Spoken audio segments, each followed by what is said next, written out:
Salut à tous, c'est Kevin, j'espère que vous allez bien, moi ça va nickel.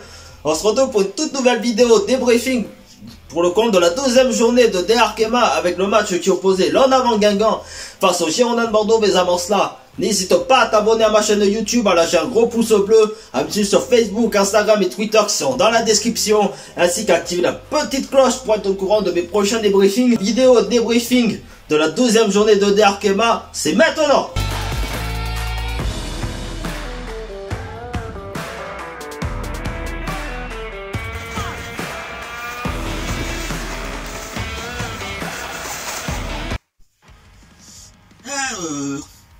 Attends. Il y a le café, il y a le café.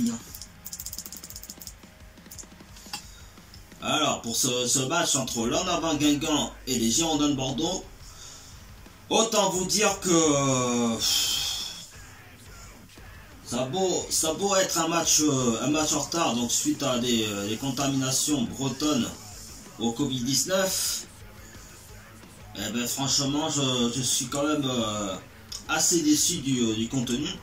Bon, bien sûr, voilà, je suis content quand même de la victoire des Bordelaises qui se rapprochent à 2 points de retard de Montpellier, donc au classement bien entendu. Mais c'est vrai que sur le match, franchement, alors c'est vrai que le but assez rapide de Kadjas Nodj a été très surprenant. On va pas se mentir là-dessus, hein, suite à une défense guingampaise qui était pas tellement concentrée, hein, on va pas se mentir là-dessus. Mais c'est vrai que l'ensemble du match,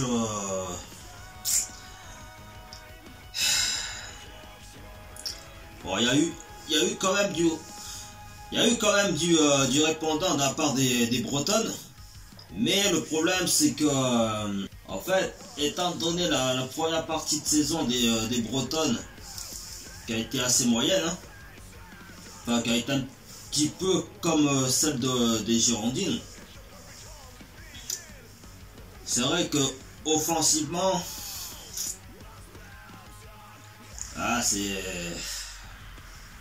c'est dur.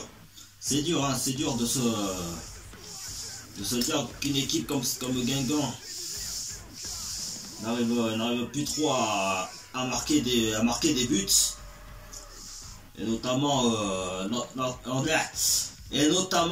l'ancienne bordelaise Sarah Cambo. Et puis il faut aussi dire défensivement les Guingampaises. Alors dans un sens, je veux bien comprendre qu'à la suite de pas mal de joueuses de l'En Avant Guingamp l'année dernière, donc en l'occurrence même une gardienne comme Solène Durand, il y a eu Faustine Robert, Anissa Lamari, Luna Gevitz et ainsi de suite. Je veux bien croire que tu vois que ça a laissé un grand vide dans cette équipe guingampaise,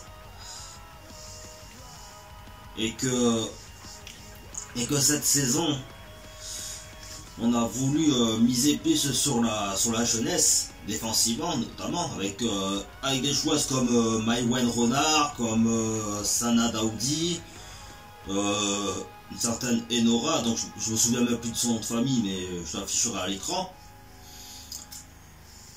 Mais franchement, à l'exception d'une joueuse qui a quand même de l'expérience comme Héloïse Mansuy,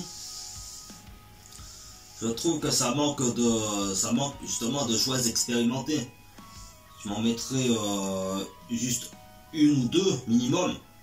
Je pense que il y aurait quand même une certaine sérénité en défense, quoi. Et là, ben, étant donné que c'est des jeunes joueuses, bon, après forcément elles ont besoin d'apprendre. Elles ont besoin d'apprendre à ce poste de défenseur. Je dis pas le contraire là-dessus, tu vois. Mais franchement, sur ce match contre Bordeaux, ça a été un vrai bordel, quoi. Alors surtout quand tu vois que qu'une gardienne comme Cindy Perrault, ben voilà, elle a essayé de limiter la casse tout le long du match, même en faisant des sorties un peu hasardeuses, hein. Et encore heureusement que la costaricaine Melissa Herrera, donc du côté de Bordeaux, était sur son mauvais pied. Que si elle était sur son pied gauche, je pense que le 2-0 ça serait très vite dessiné pour les Bordelaises. Et puis voilà quoi. Après, comme je dis, du côté des Bretonnes, bon, à l'exception du tir de Louise Fleury qui a flirté avec le poteau,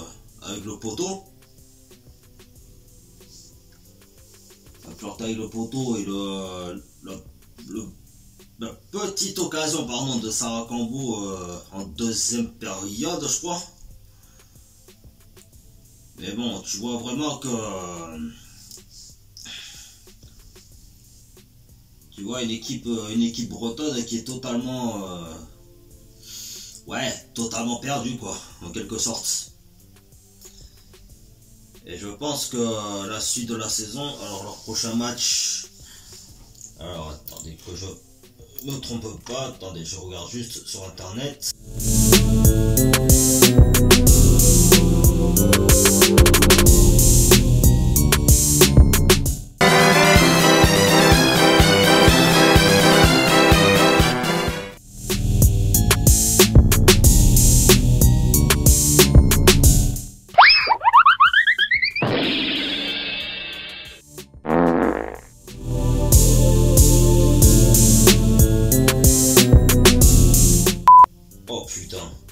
Alors là, le prochain match pour les Guingampais, c'est samedi contre le Paris Saint-Germain.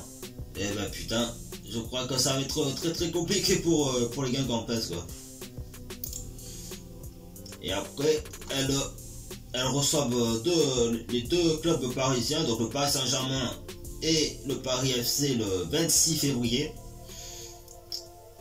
Donc je pense que ça va être très compliqué pour les Bretonnes.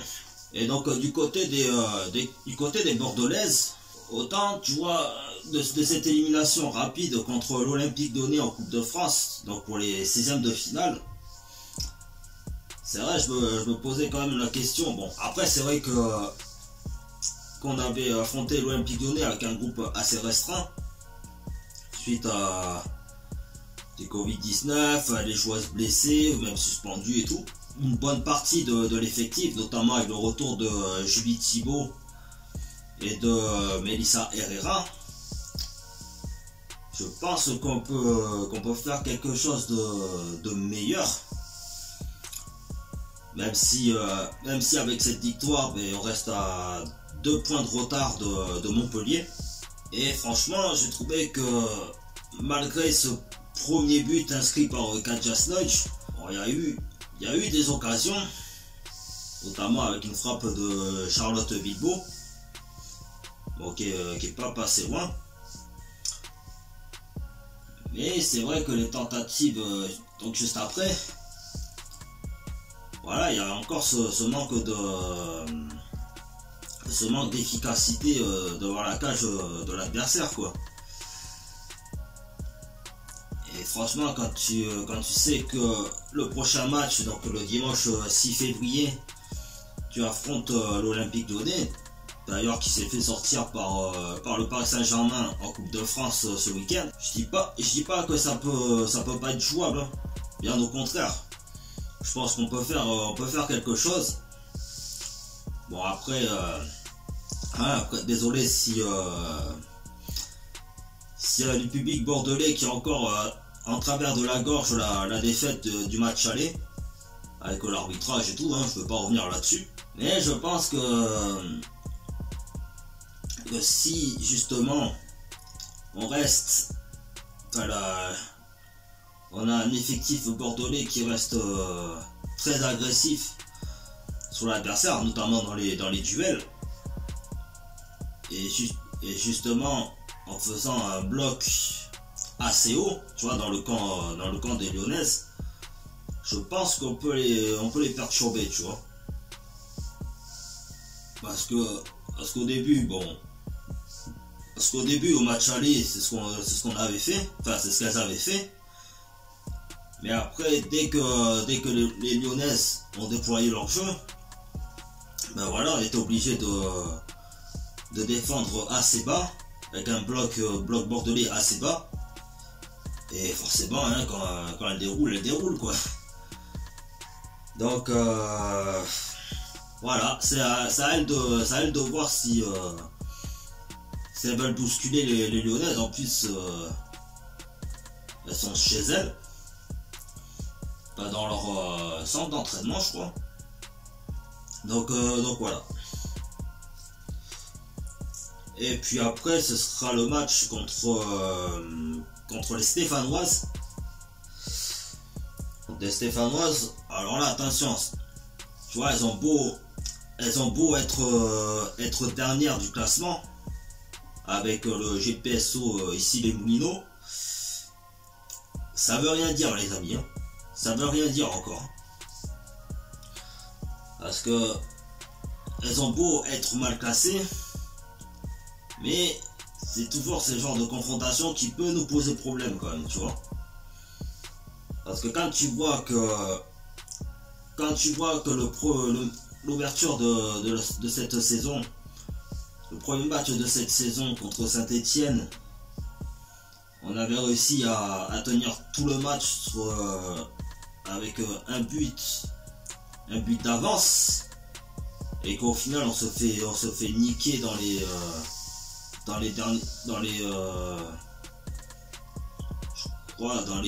10-15 dernières minutes du temps réglementaire de la deuxième période.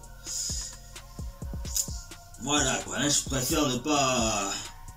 Enfin, moi personnellement, je préfère pas trop m'enflammer sur ce match. Mais ça va être compliqué.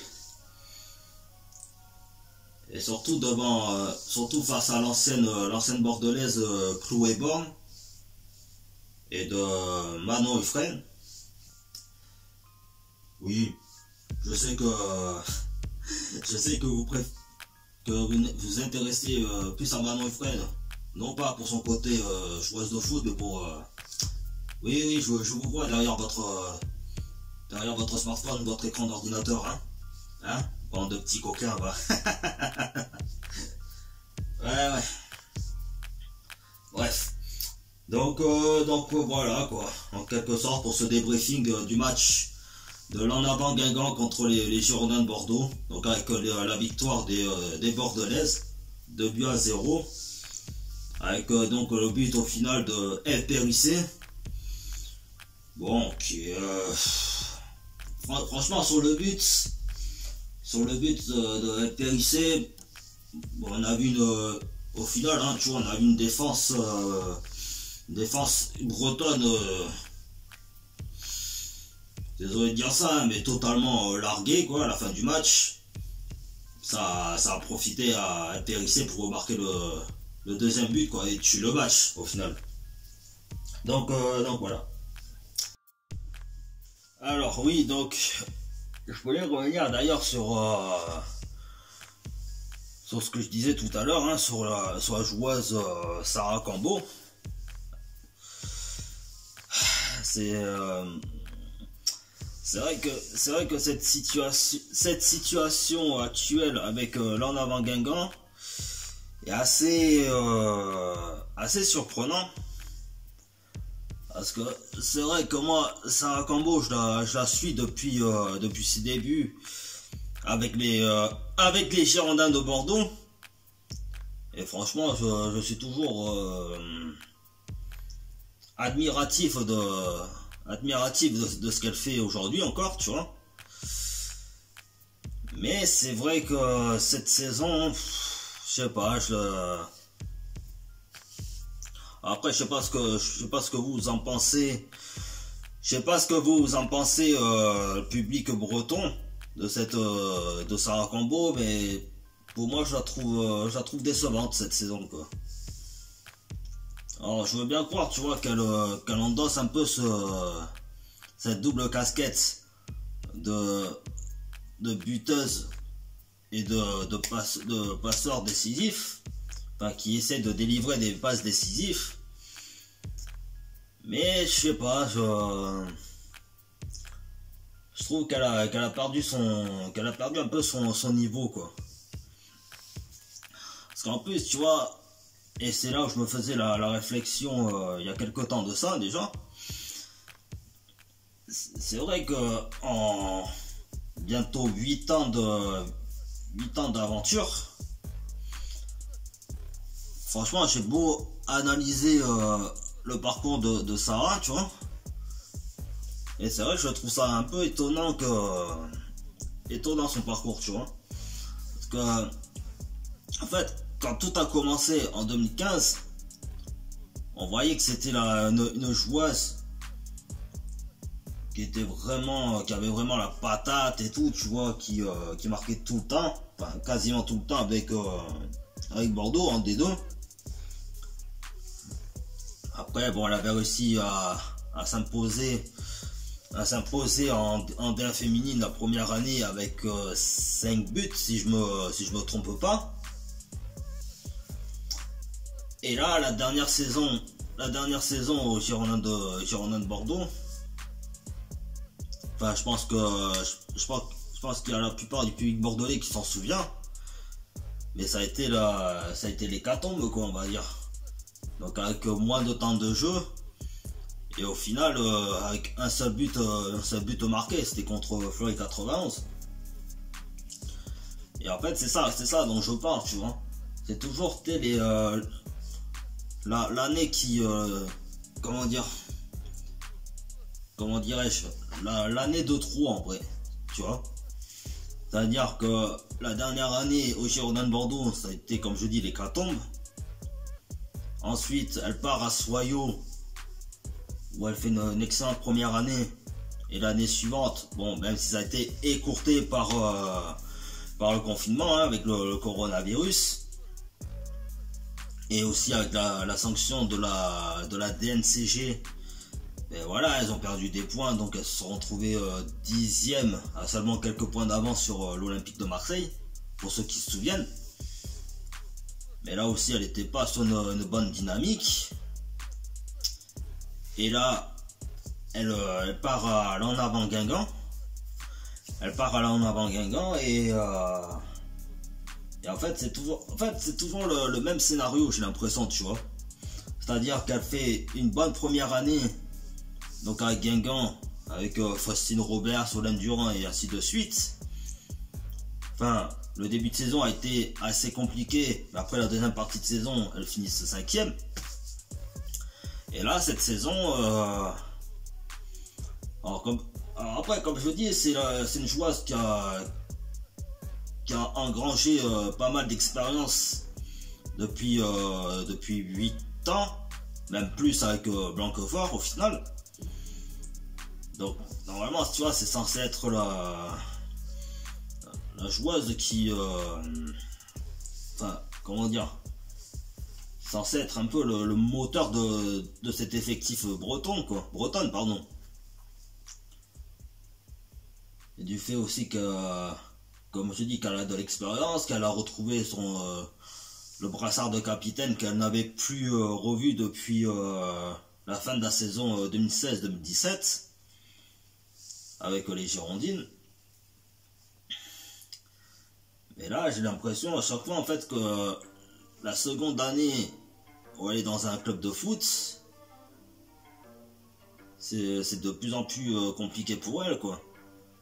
Alors après, je sais pas si à la fin de la saison, parce que c'est sa dernière année de contrat aujourd'hui, je sais pas si elle va prolonger ou si elle va partir dans un autre club, enfin si un club va s'intéresser à elle pour un projet plus, je sais pas, peut-être plus ambitieux, hein, tu vois.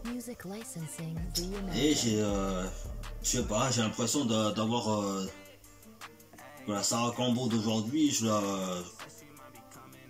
enfin, après on peut pas comparer, on peut pas forcément comparer la joueuse qu'elle était avant et la joueuse qu'elle est aujourd'hui.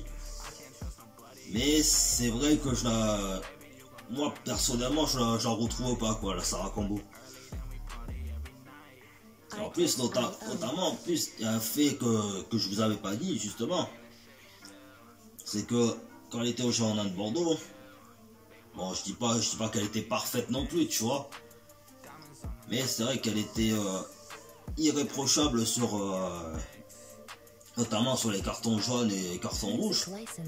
Tu vois, malgré qu'elle faisait des fautes et tout, elle en attrapait quasiment jamais. Et là, depuis qu'elle a fait un petit détour à Soyou, là c'est totalement parti quoi. C'est plus la joueuse qui était calme et tout. Et en plus là, à l'heure actuelle avec Guingamp, elle est déjà à 2 cartons jaunes cette saison. Et je pense que la troisième, ce sera déjà une surprise pour elle quoi. Ce sera des matchs de suspension. Donc enfin dites-moi en commentaire ce que vous pensez de cette joueuse, que ce soit public bordelais ou au public breton. Donc voilà, j'aimerais juste avoir votre avis là-dessus quoi. Voilà. Donc voilà les amis, c'est la fin de ce débriefing du match de l'En Avant Guingamp face aux Girondins de Bordeaux. J'espère que ça vous aura plu. Si c'est le cas, n'hésitez pas à vous abonner à ma chaîne YouTube, à lâcher un gros pouce bleu, à me suivre sur Facebook, Instagram et Twitter qui seront dans la description. Et d'ailleurs, suite à la vidéo précédente, donc à la fin de la vidéo, je vous avais annoncé que j'ai ouvert une chaîne Twitch, donc je vous mettrai le lien dans la description. Et je sais pas, peut-être que je vais commencer par le match contre l'Olympique Lyonnais ce dimanche 6 février. Donc bon, bien sûr je vous mettrai au courant de l'évolution, on va dire, de ma chaîne Twitch. Donc voilà. Et n'hésitez pas à activer la petite cloche pour être au courant de mes prochains débriefings. Sur ce les amis, on se retrouve pour une prochaine vidéo. Bye bye.